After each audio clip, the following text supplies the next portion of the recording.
Сәлеметсіздер ме достар, мен каналыма қош келдіңіздер. Бүгін біз сіздермен бірге үй жағдайында кешкі асқа қой етінен қазан кебаб жасап үйренеміз.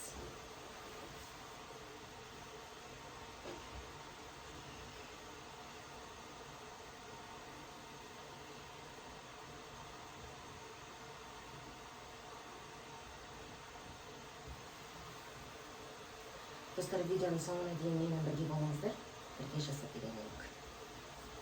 Достар, бүгінгі біздің кешкі асымызға, яғни қазан кебаб, қой етінен қазан кебабымызға қойдың қабырғасы қажет болады, 2 жуамыз қажет және картоп қажет болады. Ең бірінші картопымызды, жуамызды жақсылап тазалап алайық. Мінекей достар, картопымызды және жуамызды жақсылап тазалап алдық. Енді келесі картопымызды көп мөлшерде сұйық майда қуырып аламыз. Мінекей достар, қазанымызға майды құйып алдық. Осынша мөлшері көбірек болады. Енді осы картопымызды осы майға салып, бәрін жақсылап қуырып аламыз. Картопымызды турамаймыз, ешкім қылмаймыз, целиком бүтіндей.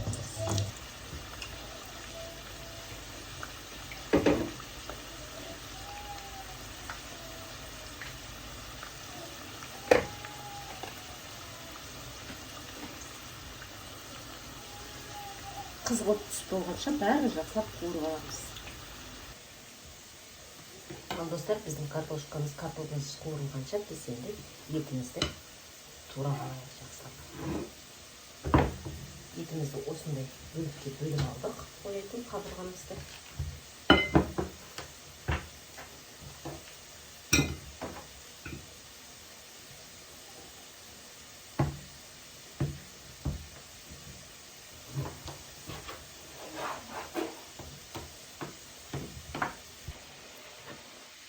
Мінекей достар, қойдың қабырғамызды осындай майда қабырға қылып турап алдық. Келесі жуып, қазір біздің картоптарымызды қызыл болып қуырып алдық. Енді осыны қазаннан түсіріп аламыз.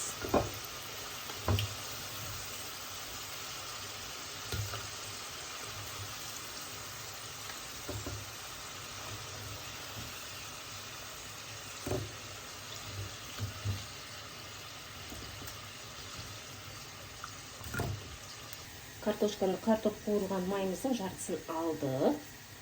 Керек мөлшерімізді ғана қалдырдық. Енді осының үстіне жаңағы қабырғадан етімізді салып қуырамыз. Етімізді салып қуырып аламыз.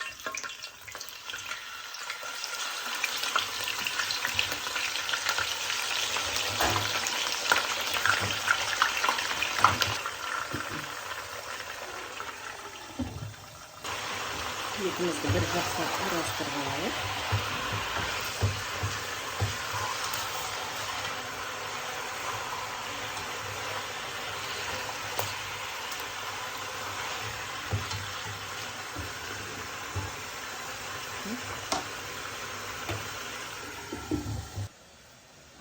Енді достар, біз жуамызды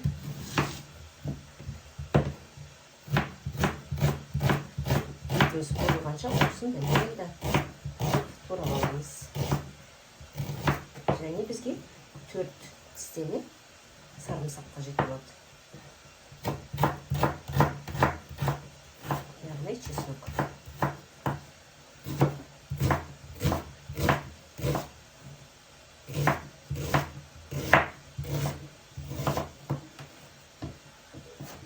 Достар, етіміз жақсылап қуырылып жатыр. Енді осы етіміздің бетіне приправамызды саламыз. Достар, етімізді жақсылап қуырылып жатыр. Жарты сағаттай уақыт өтті қуырылғанына. Енді бетіне дәмдеуіштерімізді саламыз. Қандай дәмдеуіш салам десеңіздер, өз еріктеріңіз.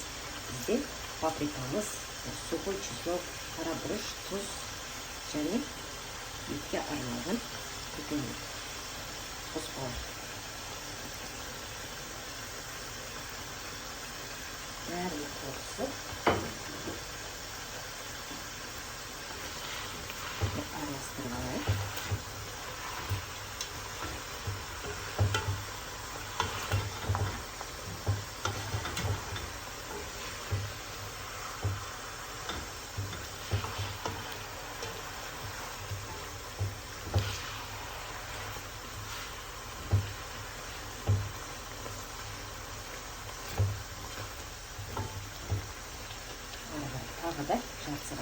саламыз. Мінекей достар, жарты сағат тағы да қуырып алдық. Су тартылып, тек майы ғана қалды. Енді осыны үстіне жаңағы туралған сарымсағымызбен жуанымызды саламыз.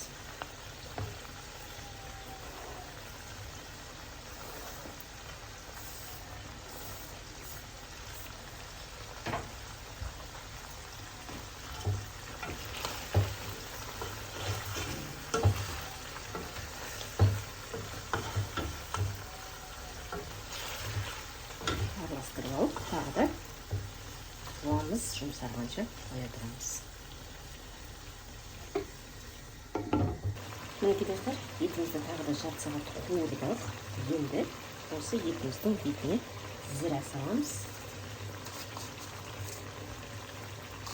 Зіра салсаңыздар да болады, салмай-ақ қойсаңыздар да болады. Мінекей десеңіздер, кейбіреулері зіраны көп жақтыра бермейді. Біраз қосылуы керек.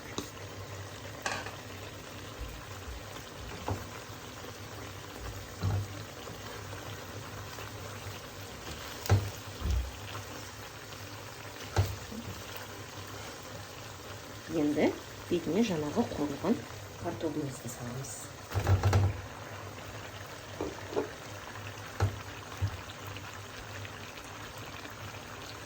Қуырылған картоплымызды салып, үстіне 100 грамм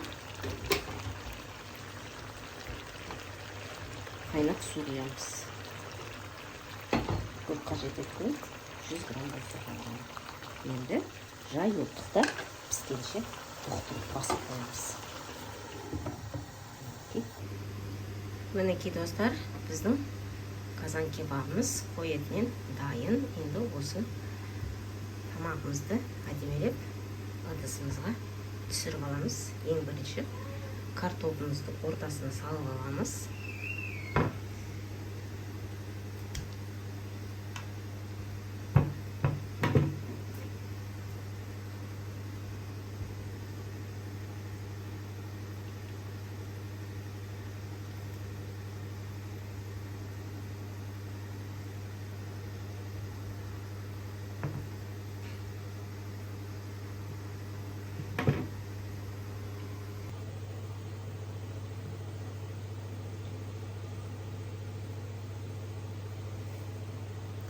Қабырғаларын осылай шетіне әдемілеп қойып шығамыз.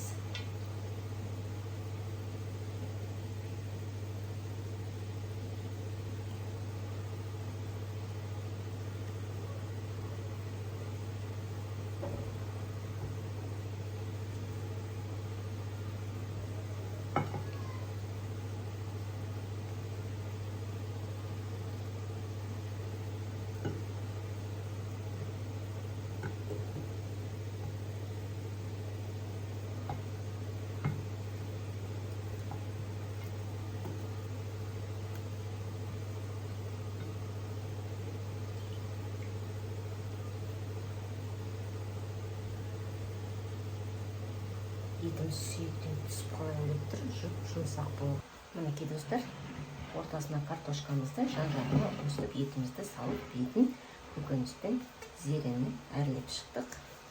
Мінекей, есі деген керемет, қараңыздар, қандай дәмді. Дәмді деп қойым, дәмді көрген жоқ, енді көреміз қазір дәмді.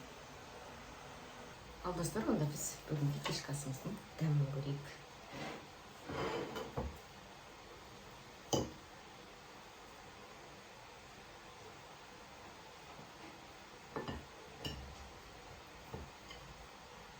Картоплымыз езіліп тұр.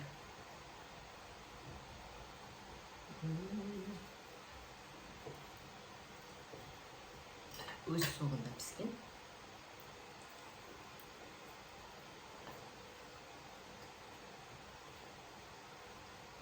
Дәмі өте керемет, достар, жасап көріңіздер.